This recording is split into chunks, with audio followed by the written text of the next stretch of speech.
Ladies and gentlemen, welcome wrestling fans worldwide to Knoxville and the Great Smoky Mountains for the Ron Fuller, Tennessee Studcast. 6 feet 9 inches tall, 265 pounds. This historic podcast from one of the most respected and successful wrestlers and promoters will follow the footsteps of the largest and oldest wrestling family on the planet. Listen to what I'm saying. That's right. Bring that camera in here a little bit closer. Through 93 years and 4 generations. The stud has arrived. Old school or new fan, this unique broadcast will educate and captivate as Ron details decades of professional wrestling's growth with truly unforgettable stories. I want those people out there at home to hear the stud. Sit back and enjoy the ride with the Tennessee Stud. The Tennessee Stud. You will learn that name. You will remember it. And now, the stud is here. And off we go. Hey, everybody, it's David Summers. Welcome in. It's another Studcast with the Tennessee Stud, Ron Fuller. Here comes the story of wrestling in America, as told by the stud, whose family started the profession 100 years ago. So now we step back into the ring, back into time. Let's get wall-to-wall, treetop tall with the Tennessee Stud, Ron Fuller. Okay, Ron, I know Saturday you had to have caught the SEC championship game. Oh, of course, man. I mean, I'm a big football fan, especially college. And wow, and what a game that was. I mean, geez, pretty amazing. Yeah, we're going to have a pretty good playoffs. I'm looking forward to that. And, a lot of the good bowl games coming. So it's not all over yet, Dave, but it's getting pretty close. It's getting close. It is. It's hard to believe we've already been through an entire season. But when you put Alabama and Georgia together, you never know what's going to happen. So, man, we really enjoyed that. And Alabama fans are quite stunned that they're now in the playoffs and maybe another national championship around the corner. All right, listen, I want to begin this Studcast a little differently than usual. I've always wanted to ask some questions that go back to the very first Studcast, and I've been with you since the very first one, and I remember some of those early ones. Your Studcast have changed dramatically, as anybody could imagine, over 327 episodes, more than 6 years you've been doing this, and you've been doing a remarkable, just an amazing job on what I think is just a one-of-a-kind podcast. Originally in the beginning, every Studcast was stories of your grandfather, Roy Welch, founder of your wrestling family, the oldest and largest in the wrestling, in the sports history, period.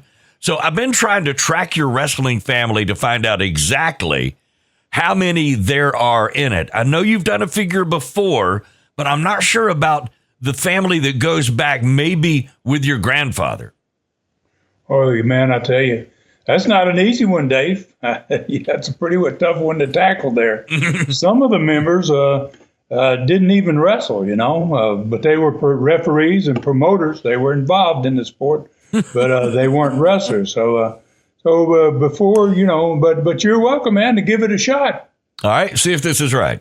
After Roy came your grandfather's 3 brothers, Herb, who I've heard you talk about a lot, with one of his 2 sons learning to wrestle, Jack and his wife, who both learned to wrestle. Then Lester had 2 sons that wrestled. One of Roy's sisters had 3 sons that all learned to wrestle, and Roy and your father that wrestled, bringing the early family, just an early family total, to like 13. Yeah, very good, Dave. You may have missed one so far. Roy's sister's husband was named Virgil. He wasn't a wrestler, but he was a referee. So that you counted, 13. That's actually 14, and it gets a lot harder and more complicated from here, especially when Roy's sisters, 3 sons. Those boys were born as Hatfields, and they changed their wrestling names to Fields. And my dad complicated it even further by adopting the last name of a guy named Fuller and not using the Welch name as the rest of the family had. So that was the end of the second generation of wrestlers in the Welch family. But then comes the third generation, and Rob and I were Welches who wrestled as Fullers because our dad started out as a Fuller. The Fields brothers, those three guys, had four sons between the three of them, three that wrestled and one that refereed.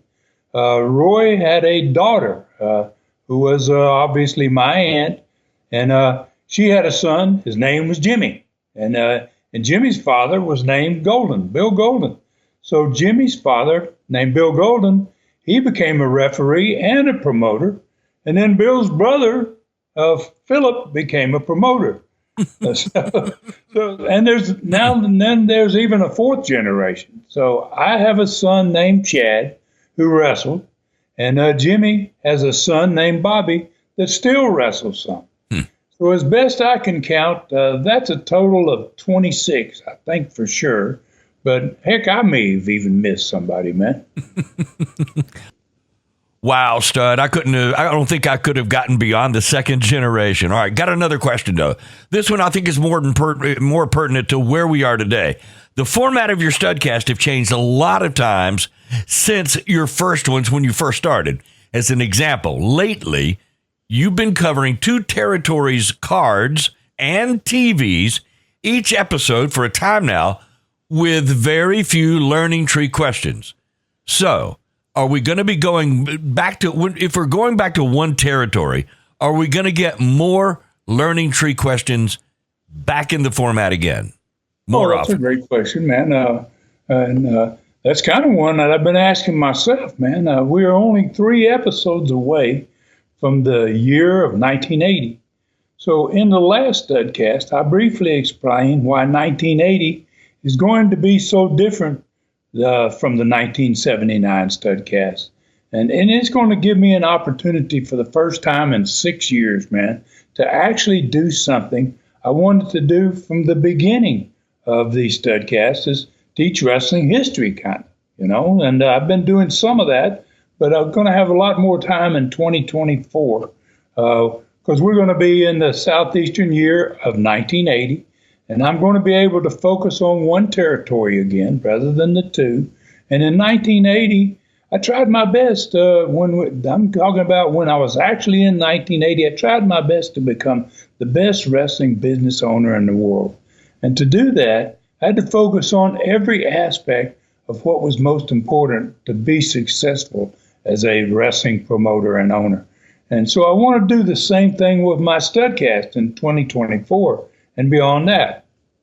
When you first started, I remember you talking about history, the history of wrestling, and how it began with how literally wrestling history began with your family so many years ago. That's amazing. And then to see this thing evolve after now 300, this is episode number 328. So, all right. So what kind of things are you referring to that you are doing that will make our listeners more knowledgeable about the sport and exactly how things were done? Well, okay, I'll give you a few examples, Dave. We're going to start as soon as we get into 2024 here in 1980 to take these deep dives. An example of where we're going to go, and with one of them, we're going to talk about state athletic commissions that were introduced in the sport way back in the 1940s. And many, by my grandfather, he was responsible for producing a lot of them in the South. And it was his plan to protect his huge territory from outside promoters. So eventually these athletic commissions that he started, because, they became more powerful than he anticipated they were going to. And then they ended up, in the end, kind of threatening his ownership and later even the sport itself. Wow. So I'm going to teach how these commissions were eventually handled in court and other creative ways. And another example will be for existing wrestling companies. There's a lot of them out there that are doing these independent shows. They don't have any idea of how to do any of it. So I want to try to help them with deciding what, for instance, what's the perfect size of a wrestling crew in their city or their territory? There's not any territories much out there anymore, but there are a lot of independents that run these cities, and they don't know, depending on the, things like the size of their crowds and the numbers of managers, if some of them are going to use managers, the number of tag teams in the territory, all that is going to be, they'll have to be concerning, and they'll have to be figuring how best to handle that. And a third example I can think of right offhand is the secret for booking spot shows. That was the smaller cities that didn't run very often, but they were critical to your territory success. Every territory had these little smaller cities that they ran every once in a while. And depending on where your territory was, how big your territory was, it depended on how many of those smaller cities you were going to run each week. And obviously, you needed to get your wrestlers at least 6 nights worth of work a week. And so, we'll talk about that in the coming year, too. And then no other wrestling podcast is going to cover these subjects. I can tell you that for sure. No, there's no way. And what's amazing to me is you're talking about you got to get these wrestlers something to do 6 days a week. And you just don't think about that. You always think about the big card that's in the big Coliseum or big location that one Friday or Saturday night. You don't think about the smaller towns that you guys were up and down the road to. That really sounds interesting, Ron. You've never done that type of thing before, like on a regular basis, as far as I can recall, in the 6 years of these Studcasts. You're really going to be taking us on a deep dive inside the sport. Is there anything else new that is going to be coming in Studcast for 2024? Like, I guess, and will you still be following along with the weekly cards through the end of like December 1979? Are you still going to do that? Yes. Yeah. And as a matter of fact, talking about the cards and the rest of this until we get to 2024 and into 1980, on Wednesday, January 3rd, 2024, we're going to be doing Studcast number 321, Dave. And we'll release that on a regular Wednesday. And it will be covering the first week in 1980, meaning that every Studcast in 2024, we will be talking about the exact same week 44 years ago. Okay, that's pretty amazing. That is cool. Every Studcast in 2024 covering the card, matches, and TV shows that happened in that same week 44 years ago. Yeah. So, it's hard to believe that things are working out that way. I can't, but it is. We're just about to finish 1979. We're right at the end of the year. But it's, but that isn't what I'm most excited about, Dave. There's something huge, man, on the horizon here, just as we have started to use Tennessee TV clips in the Dothan shows and in the Southeastern Gulf Coast territory. And they are starting to have a huge impact on the Southeastern Gulf Coast TV shows. We're going to soon be able to use actual audio clips, such as wrestlers' interviews from some 1980 actual Gulf Coast shows in our weekly Studcast. Wow. So I think that's going to be something very, very special. All right, that is so cool. Are you saying that we may be able to start inserting actual interviews from some future like 1980 TV shows that you have been up till now only able to describe it from memory for us? We'll have sound actualities. Yeah, that's correct, Dave.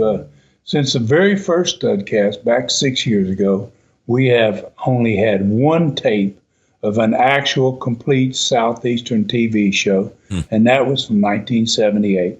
So beginning in 2024, we're going to be adding some content from the old classic 1980 Southeastern Gulf Coast TV shows, because now we are getting to the point where we have actual TV shows. Yeah, that's tremendous news, Ron. I mean, folks are going to love that. Your descriptions are great, but to actually now take your description along with actual interviews, I think that's really going to up the ante on everything. Plus the personality profiles, that's going to light up future Studcast even brighter, no doubt. Well, we have to be, this is not going to start overnight. We found only basically a small number of 1980 TV shows. But as time goes by, in 1981, 82, and beyond, the number of TV shows we have found grows dramatically, and so will the use of the audios from those shows as well. That's cool. It sounds like Studcast in the future are potentially about to get even better, if that's even possible. All right, so let's get on the trail. Where do we ride today? Well, we're going to ride into the second week of December 1979. We got the Georgia Southeastern Knoxville owners. They're doing their thing at this point, and I was in my last week for living for the last week for years, in fact, of living in Tennessee. And I wouldn't be back full time until 1988, 8 years after this, after we leave here in the next episode. Thankfully, the Southeastern Gulf Coast Territory was doing much better than the Tennessee Territory, but it was still suffering through the bad days of early December, like all territories all over the world. And it stayed that way until Christmas Day for everybody. So we're going to be looking at the December 12th in this one, 1979 Mobile, Alabama card. Is a very good card, man. 3 championship matches and another great TV to promote it. And then we're going to give everyone the results of those matches and the attendances of the 3 major cities in Alabama. And then I hope that we're going to have enough time for another learning tree at the end of this Studcast, man. Oh, cool deal. All right, so can't wait to hear who was in those 3 title matches and maybe find out if the Wrestling Pro was finally going to get his hands on the so-called Super Pro.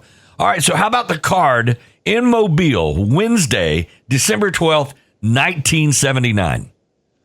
Well, we had Ricky Fields in that first match, who was a great little wrestler, man. And, he hadn't been there in a month. The last time he was on a card, he wrestled against Joe Leduc. That's a pretty hard night right there.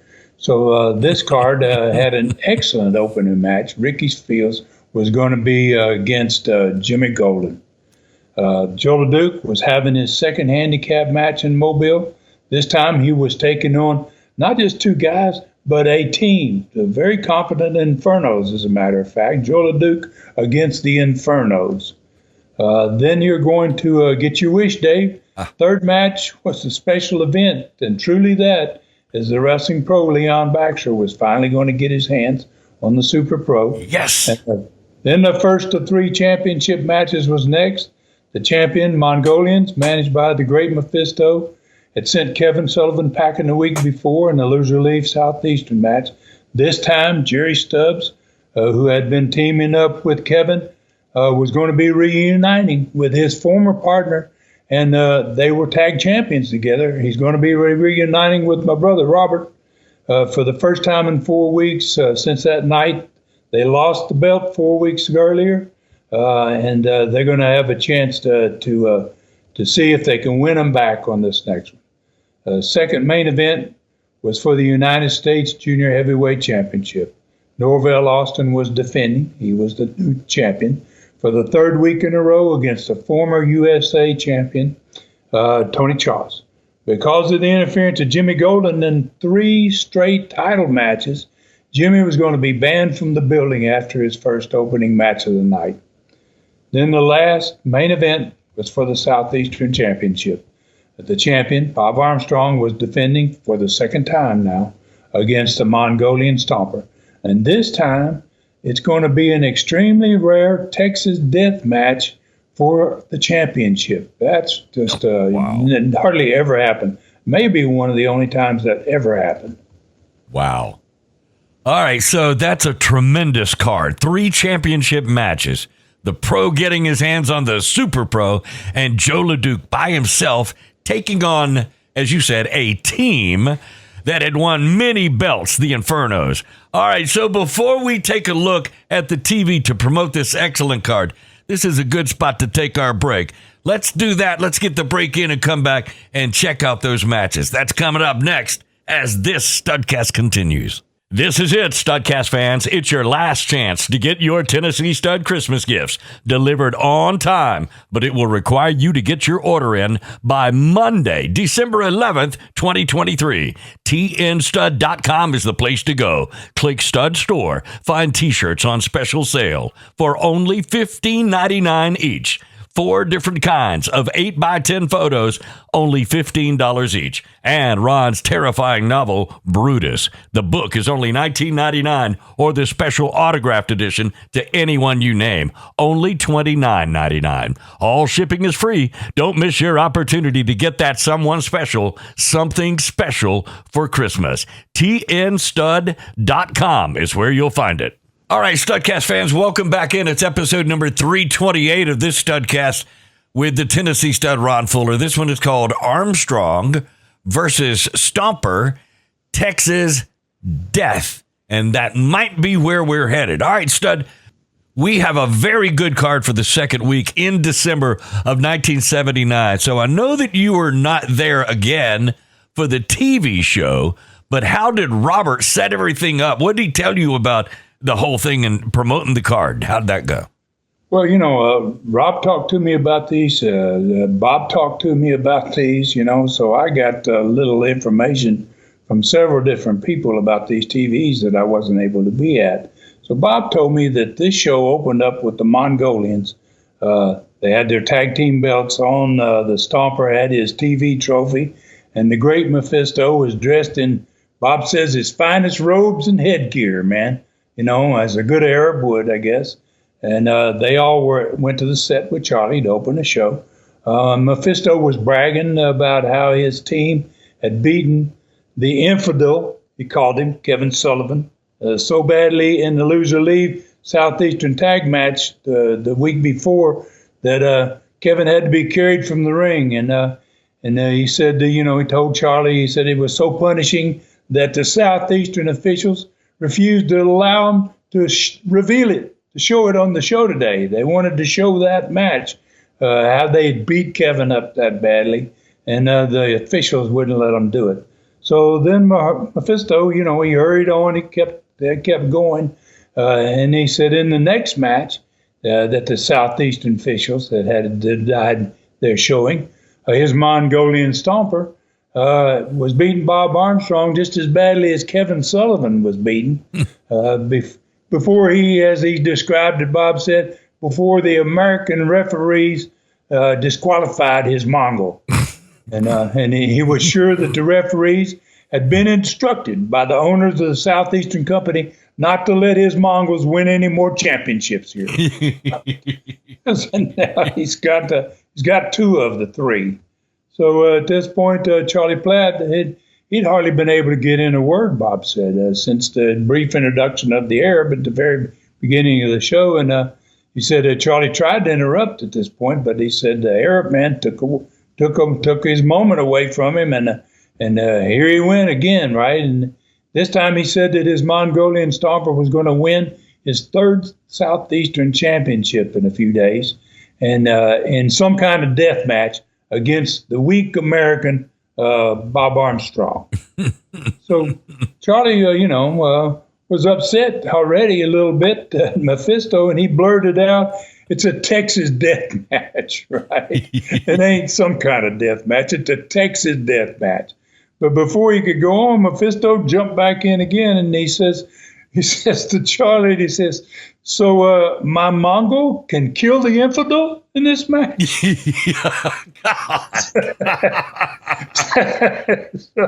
so Charlie was beyond upset at that point, right? So he asked Mephisto if they'd like to stay at the set and watch and make comments on the very first tag TV match. It was about to come up, right? Because it was going to be against their 2 tag opponents in the next week. Mm-hmm. So Bob said, Mephisto said, "I prefer not to spend any more time in the presence of a rude television commentator."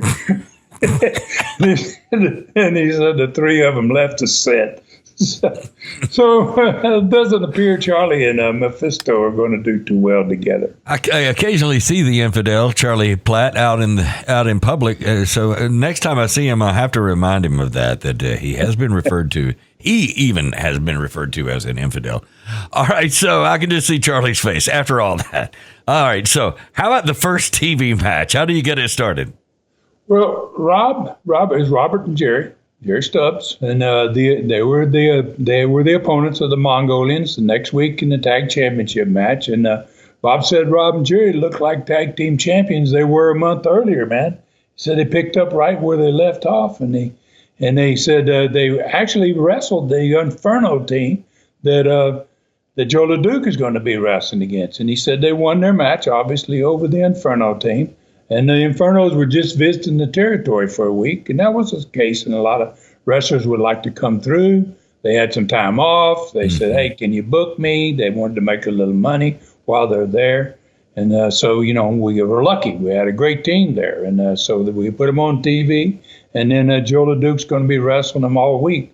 So a month earlier, both Jimmy Golden and Norvell Aiustin, they had Pearl Harbored Rob. And they cost Rob and Stubbs their belts, their championship belts. And, and it was the first title defense against the Mongolians. I think I remember that match. It was the first night back in the territory for Jimmy and Norvell, then making fans think that they were the same good old baby faces that they had been before they left. Everybody knew now that what they were really all about. So how about the second TV match? He was in that. Well, Tony Charles started it out with the set with Charlie, and they watched his last try at regaining his United States junior heavyweight belt 3 weeks after losing it. Lost it on Thanksgiving night to Norvell Aiustin. And the video from earlier in the week showed Jimmy getting involved again in Charles's and Austin's championship match for the second time in a row.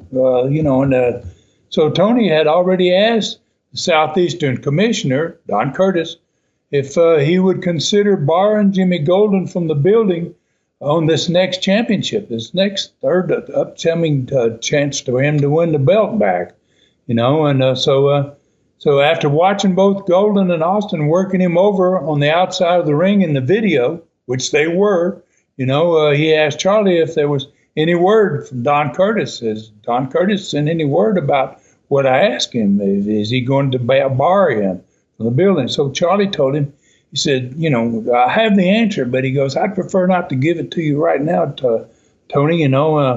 He says, it was because it was an important thing. And he says that because, Norvell was hoping, that Tony would stay with him he said, Norvell Austin's going to be in the ring. And how about you hang in here with me and watch this match and make some comments, and then I'll let you know what's going on. So Tony said, yeah, of course I'll do that, So the bell rang for the second TV match. Out came Norvell Aiustin out of the dressing room with his United States junior heavyweight belt on, and Jimmy Golden was following close behind him and got in the ring with him, right? Jimmy took the belt from Aiustin and returned to the floor and stood in his corner as if he was a manager for him, right? So Rob described the match as he said, Ron, it was a devastating win. He said, Norvell, that diving headbutt he does, he goes, it never takes but one of those to beat a guy. He said, he hit the guy with two of them back to back, And then he said, and Tony said, even Tony at the set was like, wow, whoa, that's a nasty looking thing there, right? He didn't want any of that. So Charlie then, when Jimmy and Norvell got out of the ring and ready to go back to the dressing room, Charlie called him over to the set. And Tony was still there. So Tony saw him coming. He got up from the set and he kind of backed away. And Charlie told both those guys that Don Curtis had made a decision on a matter that involved all three of them. So Jimmy, being his newfound self, man, a real ass at this point, basically, made a smart remark to Tony, standing on the far side of the set, about his being the champ's new manager and following him everywhere, including to the ring for all of his matches. I'm going to be in his corner, the whole deal, right? So that was a perfect lead-in for Charlie. So he said, look, here's what Don Curtis said, man. He says, for this upcoming U.S. junior title match between the champion Norvell and Tony Charles, he says there's going to be that you not only, Jimmy Golden, are not going to be allowed at ringside, but you're going to be barred from the building and escorted out by the police before the match. Just a little knocking them, a shot in the mouth for Jimmy's, right? Well, the studio popped. Bob told me, he said, the studio popped, man. And he said, but so did Jimmy. He said, Jimmy exploded, man. He got in Charlie's face, and Tony Charles, while all this is going on, just kind of slid out and onto the back to the dressing room. And so it was the end of the second segment of the show, and both Norvell and Golden were in Charlie's face screaming, and Charlie just said, let's go to a commercial break. He just went to black. All right, so it sounds like they were a little bit out of control. That's a great way to end a segment. Well, it wasn't over, Dave. So they were still there 2 minutes later when the commercial break came back. They were still screaming at Charlie. And the studio audience by that point was booing them like crazy, right? So Charlie told him, and said, you get off my set. You're disrupting the show. He says, I'm supposed to be on the personality profile set over there right now. And so when he walked away, they were still screaming. All right, so that's awesome. How about the personality profile? How did that go? Rob said that, Rob did something in this one that he had never done before, and I don't think we had ever done before there. Because of the last profile, the one that showed that tug of war with Joe Leduc was such a powerful personality profile, and it had made an instant star out of Joe Leduc. Rob decided, he goes, why don't we just show that again? And, for those that may have missed it the week before, so maybe some people didn't get to see it, right? So once Charlie was finally able to get to the profile set, get away from Jimmy and Austin, he apologized for everybody, for Golden and Austin, and that. And then he introduced his guest, Joe Leduc. And Rob said Joe got a standing ovation from the studio crowd. Man, he had really made an impact with his tug of war. And Joe had a strange-looking, some type of helmet headgear in his hand when he came to the set. So Charlie got right to the video of the 20-man tug of war recorded and shown the week before. And the studio audience cheered it again, man. They loved it, watching it the second time. They had been outside to see it, obviously, so they were into it again. And as Joe finished that 20-second mark, and all those men that dropped the ropes, and they all gathered around him in the studio crowd. So then Charlie says, Joe, what's with the headgear here? What's that all about? So Joe, Joe explained what he wanted to do. He wanted to do another feat of strength for the fans in this part of the country. And he said he had proved his arms and hand strength, but he says, now I want to prove how strong my neck is. So he handed the helmet to Charlie, and he started describing what was on it and how the helmet worked, why it looked like what it looked like, and there was a reason for everything. So there was this huge, round, thick metal piece attached to each side of the helmet, and Joe explained that the ropes were going to be hooked to those loops, and then the ropes were going to be connected back to something he was going to pull, using just the strength of his neck and legs. So Bob told me, he says, Charlie had not been told about this part, prior to the profile. But, he said, but actually it worked out as a good idea, because Bob said Charlie's reaction to the rest of this was pretty darn special. Charlie was freaked out, so Charlie asked Joe, not knowing what he's talking about, and he goes, well, what is it that you're going to be pulling, right, Joe? So Joe says to him, he goes, he says, I'm going to be pulling a bus, a 7,000-pound bus. God. So Bob said, Charlie's mouth dropped open. He said, but so did everybody in the bleachers. He said everybody just went silent. Did he say a 7,000-pound bus? So Charlie was totally speechless. And Bob said, everybody on the bleachers, man, they were just looking at each other and shaking their heads like, did I hear him right? And then finally Charlie asked Joe, he goes, so you're going to put this helmet on your head, and you're going to attach a 7,000-pound bus to it, and you're going to pull that bus with no use of your hands or your upper body, just with the strength of your neck and legs? So Joe says, yeah, Charlie. And he goes, that's what I'm going to do. So Charlie asked him, he says, and so Charlie, I thought, Bob says, I think Charlie thought this would be kind of cute. He says, how far are you going to pull it? 2 feet? So Joe looked surprised and a little bit upset, or Charlie, but wait a minute.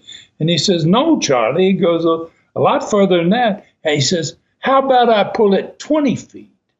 Okay. Bob said there was another gasp from the crowd, the studio, like 20 feet. He's going to pull us up now with just a helmet on his head, or with a 7,000-pound bus. So Charlie asked Joe, when are you planning on doing this? Right. So Joe said, well, how about next Saturday, right here outside the studio, just like we did last week.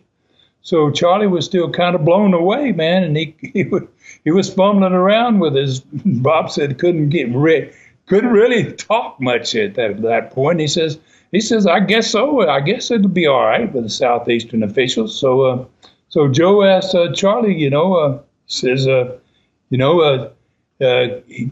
he say something to the people in the studio? So Charlie said, of course, So Joe asked them, people sitting on the bleachers there. He said, would y'all all consider please coming a little earlier next Saturday and come outside again like you did last week? And he said, and be part of this exhibition, kind of like you were last week. And hopefully you'll cheer me on like you did last week. So Bob said, man, they answered his request with a huge round of applause. People in the studio, they were all ready. Heck, let's do it. We saw something crazy the week before. So this has got to be something awesome, man. So then Charlie closed another classic profile, man. Well, and of course, I know you remember Channel 4, the old studios, and I'm assuming this is where all this happened, the old studios. Right. There was a tremendous amount of really beautifully kept grass around the studios. So even the 20 men pulling him, that took place probably on the grass, right? Yes. Is this a similar situation? That if you walked out there, and I'm sure you probably did, man, that was very firm ground. It was just like on asphalt. There was. So they were going to pull that bus. They were going to bring that bus in and put it on the grass. Wow. Okay. So after beating 20 men in a tug of war on the last profile, he was going to try and pull a 7,000-pound bus 20 feet. He's using the strength of only his neck and his legs. And that's on the next profile? That was the plan. Okay. All right. So, I think I remember this. It's been so long. So, I don't know how you follow that, but who was on the next TV match? Well, your favorite, Dave, the wrestling pro, Leon Baxter. All right. Man. And this time he wasn't just talking, but he was letting his wrestling do the talking for him, man. And the reason he was there, obviously, was the Super Pro. And so in the Super Pro, once Baxter got into the ring, he felt safe enough. He went to the set with Charlie, and he was going to make some comments on this first upcoming match against the Wrestling Pro, which was going to be the following week in all 3 of the major cities. So the Super Pro, he was all mouth, man, while the Wrestling Pro was, taking care of his upcoming opponent in the ring and showing why fans loved the Wrestling Pro so much. The guy was so talented, man. So Super Pro, while this is going on, this match, he tells this story of why he's here. He tells Charlie, you want to know why I'm here? He goes, he says, you see that man up there in the ring? He goes, that old guy, that over-the-hill guy? He says, he's ripe for the taking, Charlie. I mean, he says, I'm young, I'm vibrant, I'm tough. And he goes, that I came here, man, to make myself an overnight star. And how better to do it than beating the world-famous Wrestling Pro?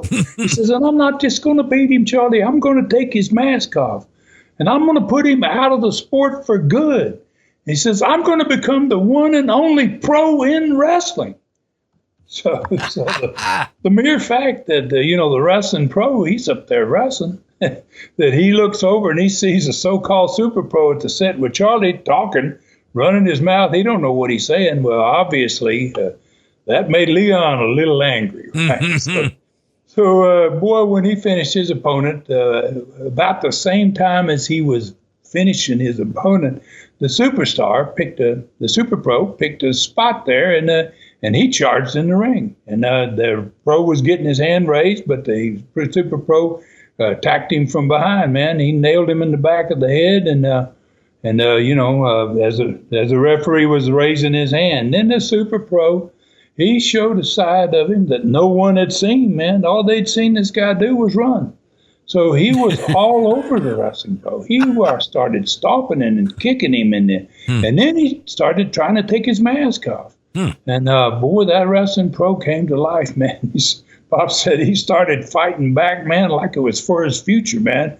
And he said as soon as he got to his feet, the super pro left the ring and headed for the dressing room. So Rob said the wrestling pro then came to the set. And he wasn't supposed to. He wasn't scheduled to, but he was mad by this point, and he was irate, I guess is a better word, and at this new so-called pro, and he said, this guy's done nothing, Charlie, since he came here, but run to the dressing room every time I get near him, since I got here. And he goes, and now look what he does to me on TV, because he knows I got my back turned. And he goes, but that's going to be the last time he's going to get me from behind. He said the so-called super pro is going to finally be in the ring face-to-face with the real pro. And he says, and the real pro here is going to take this imposter's mask off, and I'm going to show the world who this guy is. Okay, so you got a total of 6 matches on TV. This is the third one. This is every bit a main event, in my opinion. What a TV show this was becoming. So how about the last match in the show? Well, you got the man that always stood them up, boy, old Bob Armstrong. While he was doing his thing in the ring, the great Mephisto and the Mongolian Stomper, they went to the set because, Stomper's got this Texas death match for the championship. And, and Mephisto explained how he had demanded this Texas death match for the Southeastern title, and that it would be the first time ever that they'd ever had a Texas death match for a championship, and that his Mongol was in such phenomenal shape that this match assured, because it was a Texas death and it could go on all night, that he was going to win that third Southeastern championship, that Southeastern belt, and set the all-time record that no man before him had ever accomplished. He would be the first one to own all 3 titles at the same time in Southeastern. So about the time, Bob won the match with a sleeper hold and invited the Stomper to get some. He basically went right over. They're still standing out there running their mouth. And he gave the Stomper a little signal, come on, get some right now, and but when the Stomper started to head there, because he wasn't going to be denied, the old Mephisto snatched onto him and said, no, let's don't take a chance here, man. I don't think that's a good idea. And he took him to the dressing room. Wow. That's an outstanding TV show, really. All right, so what happened in Mobile only 4 days later? Well, Jimmy Golden got a win over Ricky Fields. Joe Leduc proved, man, his strength again, beating both Infernos. And at the end of it, he ended up putting the bear hug on each one of them, man. So, and I heard, I think it was Bob probably that told me that Joe got a standing ovation from every building. And every building that week, he wrestled those guys. And basically, he got a standing ovation every night in all those buildings. Rob said the 2 masked pros basically stole the show, man. He said both of them were bleeding, and they had their masks torn, and the crowds were going crazy, man, in all the buildings, and they both got disqualified. But Bob thought the wrestling pro had to be very impressed with his opponent. Nobody had heard anything about this so-called super pro. Yeah. So in the United States Junior Heavyweight Championship match, Tony Charles, he arrived at the ring first. The champion, Norvell Austin, obviously didn't have Jimmy Golden with him when he came to the ring because Jimmy had been escorted out of the building. But he did have somebody with him. He had the great Mephisto. And obviously the fans weren't happy with that. I mean, what the heck is he doing out there? He was not even Austin's manager. So Rob said they were very happy, man, when Tony Charles, he won his belt back, But they instantly got extremely upset, Rob said, because as soon as Tony got his hand raised, the great Mephisto jumped him from behind, and he put him into his camel clutch, which is a hold that, Mephisto had wrestled for me in '76 in Southeastern in Knoxville. And wow, he had this horrible, painful hold where he would sit in guys' back and grab their chin and put their arms, called a camel clutch. And he put the camel clutch on Tony Charles after the match was over. So, and he'd hurt a lot of guys with that hold. So my brother hurt me with that hold a bunch of times after seeing that on TV. I'm sorry, go ahead. Okay. Yeah. So Robert and Jerry Stubbs were on the verge of winning, winning their Southeastern Championship belts in the next match from the champion Mongolians. When all of a sudden, man, Norvell Austin and Jimmy Golden somehow had sneaked back into the building. They did the same thing to Rob that they had done a month earlier. They both came to the ring in the middle of the match without a reason. They jumped him. The referee started trying to stop the match. They threw the ref out of the ring. They both attacked him. The Mongolians got on top of Jerry Stubbs. And, but the great Malenko then put his camel clutch on Stubbs, right? After it's all over, and Golden and Austin, they busted Rob's head open and they left him laying in the ring. So then, all the five of those heels, there's five of them down there at the ring at that point, they had to fight their way back to the dressing room, especially in Mobile. So then the Texas Death Southeastern Championship match had ended with Bob Armstrong's hand raised. But for the third time in one night, the great Mephisto, at the end of this, Bob gets his hand raised. Mephisto kicks him from behind and puts Bob in the camel clutch, man. So he's had a big night. Mephisto had himself a big night. God, what a night that was. I'm surprised someone didn't get hurt, especially in Mobile with heat like that. How about the attendances in the three major Alabama cities? Well, they all held up pretty good, considering it was the second week in December, which is our worst month of the year for sports and certainly for wrestling. Montgomery went from 2,500, only went down a couple hundred to 23. Dothan went from 37 down to 33, and Mobile only dropped 100 fans from 3,900 to 3,800. So I was very happy with that. Okay, so it's really been another great one, Stud, and guess what? We are going to have time for a learning tree question, and I'm not backing off of this one. All right, so this one comes from Bill, I think it's Aaron, in Muncie Valley, Pennsylvania. He asked, when you finished your basketball career at the University of Miami, did you get drafted or offers from the NBA? Anything like that? Okay, wow, that's a good question, and it sounds like we're going to be doing a little basketball today, Dave. So Mr. Areen, I guess that's the way you pronounce it. I appreciate your question, sir. My basketball life was very different from most guys who got involved in the sport. First of all, my dad never liked me playing basketball. He never liked the fact that that was my choice of game. Yeah. And he thought it was always going to make me skinny. He used to say, you're never going to have any muscle if you keep playing that game. So thankfully, after I got into college, his attitude changed a little bit about that. But I never played basketball at all until I was a freshman in high school. And I wasn't a very good player until my senior year. And that year, I was able to make the All-State team in Georgia. And just as important to me, though, as the basketball was the idea that I could get a free college education by playing the game.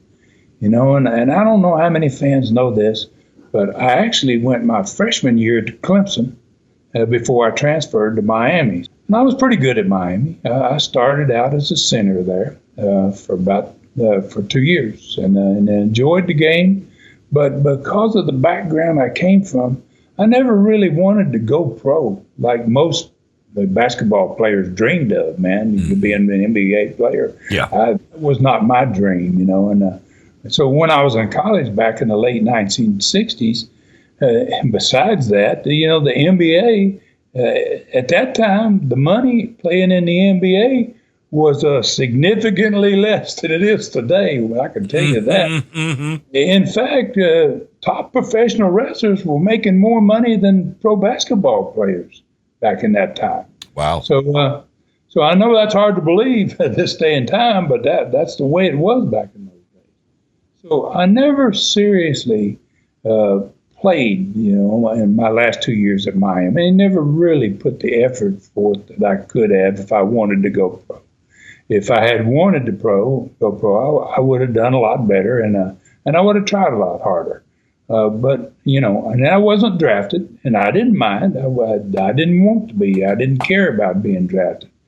And so, I spoke earlier kind of about how my dad felt about the game, and so I want to tell a little story here, man. I want to give fans out there an idea of what kind of encouragement, or maybe I should call it discouragement, that my father gave me when it came to basketball.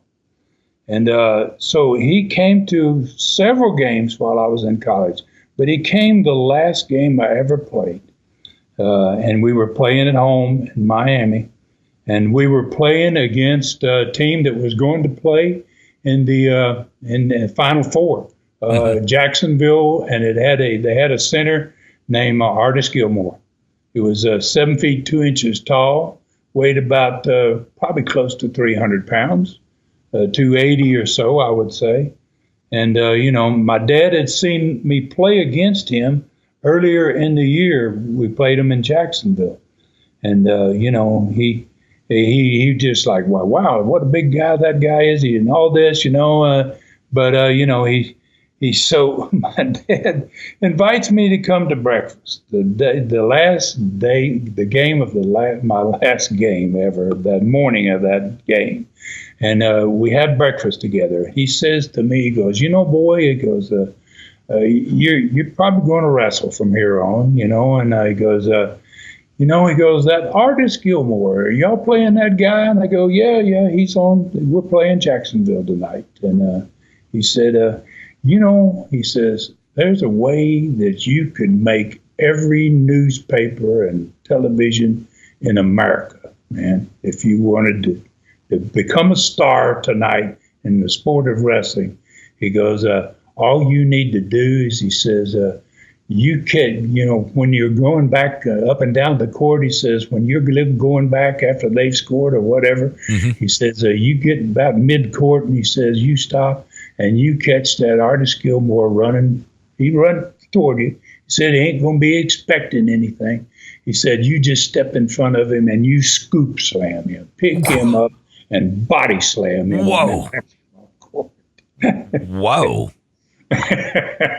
Wow. Okay. That's what he says to me. And I go, are you kidding? He goes, think about it. He goes, think about it. Do you think that it won't be on every television station and every newspaper in the country, the picture of you with him up over your head and you slam him on the basketball court? Wow. And I was like, oh, Dad, come on. So I left the breakfast, man, and I went, and I found myself all day long just thinking about it, right? God. And a couple of times during that game that night, I stopped in the middle of the center court, and here he came. And I was like, but I couldn't do it. But wow, so Mr. Areen, thank you very much for your question, man. And then, I really got to be honest with you, Mr. Areen. I mean, growing up in a huge wrestling family, wrestling was really all I ever wanted to do, man. But thanks again for your question. Man, that is so interesting. And as you were talking about Artis Gilmore, and you mentioned that you were going to, before we started the Studcast today, that you were going to be talking about the NBA and him today. And I thought there's a connection to the Wiregrass area here in Southeast Alabama, and I thought maybe it's a connection to Dothan. He was actually born and raised in Chipley, Florida, which is really only about 25, maybe 30 miles from Dothan. Matter of fact, you and I, we had dinner one night, and I think Jerry Stubbs, several were with us, and we went down to Chipley for a wrestling event. That's only been a few years ago. But anyway, Artis Gilmore did spend some time in the Dothan area, just around different gyms, when he was in and out of college and before the NBA and even after the NBA. So that is so cool. I knew there was a connection for Artis Gilmore, actually raised in Chipley, Florida. Man, I never knew that, man. Yeah, you blew me. I looked him up. Yeah. All right. Yeah. I did some Googling on that. You blew us away again today, Stud. After hearing what is coming soon to the Studcast, I can hardly wait on the new year. Listen, I love these learning tree questions. That was so much fun. You always have something crazy coming at the end. Your life has been truly amazing. So I'm going to ask where we're riding next week, but I got to say, there was no Sports Center play of the week or play of the day. It would have been that. It definitely would have been that. But your dad was right. It would have been on the front page of every sports section in every major market in the USA. Oh, it would have made every paper in America, man. Yeah. Maybe all over the world, or a lot of places in the world. Yeah, because Artis Gilmore was known across the country as an NBA star. So that's a fascinating story. All right, so you were tempted, but you didn't do it, right? Oh, no, I didn't do it, man. Did you give him if I had him, you'd have seen the picture, probably. Yeah, right? yeah. Did you give him the stink eye, anything? Just because your dad was pushing you. All right. That's a lot of fun. All right. So where are we riding next week? Well, we're going to be, in the third week of December 1979. And we're just about completely done with what was maybe the worst year of my life, man, 1979. And I'm going to be finally leaving Tennessee next week. And I'm going to surprise all those fans down south on the next Studcast, and I'm going to show up down there, and there'll be an even bigger surprise coming on Christmas night, just a couple of weeks after this next Studcast. So, and then we're going to find out, can Big Joe Leduc pull the bus? We'll find out next week, and fans are really in for a shock in the next Studcast, especially in the main event, man, where the loser leave thing. That's going to leave a lot of fans crying, man. Great Mephisto is going to be donning the tights for the first time in Southeastern Gulf Coast. He put 3 guys in his hold, and he's going to be in the ring next week. And so the Wrestling Pro and the Super Pro, their war's just beginning, man. They are going to have a real war. We're going to find out that the Super Pro is not a joke. I mean, this guy's good. And so fans saddle up, man. There's still a lot going on before we get to the new year and all those things that we talked about earlier. Hopefully, we'll have time for another learning tree question as well. That's awesome. I just discovered Artis Gilmore, of course, is still with us, is 74 years young. Okay, listen, folks, you know how to get up with Ron. You can find Ron on Facebook at Ron Fuller, the Tennessee Stud. Like and follow him there. Automatically become friends with a living legend. On Twitter, or X, now known as X. On Twitter, find him at Ron Fuller Welch. You can follow him there, too, the same way as on Facebook. Check out his fantastic website, tnstud.com. This Studcast will be there. Every Studcast ever done is there at tnstud.com. It's also where you can shop the Stud store and get 43 Super Studcast, 4 different 8x10 photos, the thrilling lion novel Brutus, personally autographed to you, and T-shirts on sale for Christmas, only $15.99. Ron, how much time, if we order today, can you still get it to us by Christmas? I can get it to them, to anybody by Christmas if you could get the order in by the 10th of this month. So the 10th, and today is the 6th when we're recording this, and it's going out today. So if you get it done as soon as you can. And plus, you can subscribe now at YouTube Southeastern Rewind and get the best in old school wrestling. Man, if you want to spend some time watching some old school videos, you'll find 370 old school wrestling videos right there. The last 105 Studcast, including this one, 52 stud stories, 87 short rides with the stud, and now 11 great Ask the Stud question and answer shows, plus a partridge in a pear tree just in time for the holidays. All exclusively on YouTube Southeastern Rewind. It is the best deal in old school wrestling. All right, any final comments, Stud? Well, I want to thank, obviously, all the fans, man, for their continued support out there. And because of the time of year we're in here, man, be thankful for what we have, man. Help others as much as you possibly can, and may God bless us all. For Ron Fuller in the Great Smoky Mountains of Tennessee, I'm David Summers saying thank you for listening. Find me at davidsummersproductions@gmail.com. This Studcast is a David Summers production for Tennessee Stud, LLC. Thanks for joining us today for this historic Studcast. The true story continues next week. So full Nelson your friends and point them in our direction for another ride with the Tennessee Stud. 1, 2, 3. This is David Summers saying so long from the Great Smoky Mountains.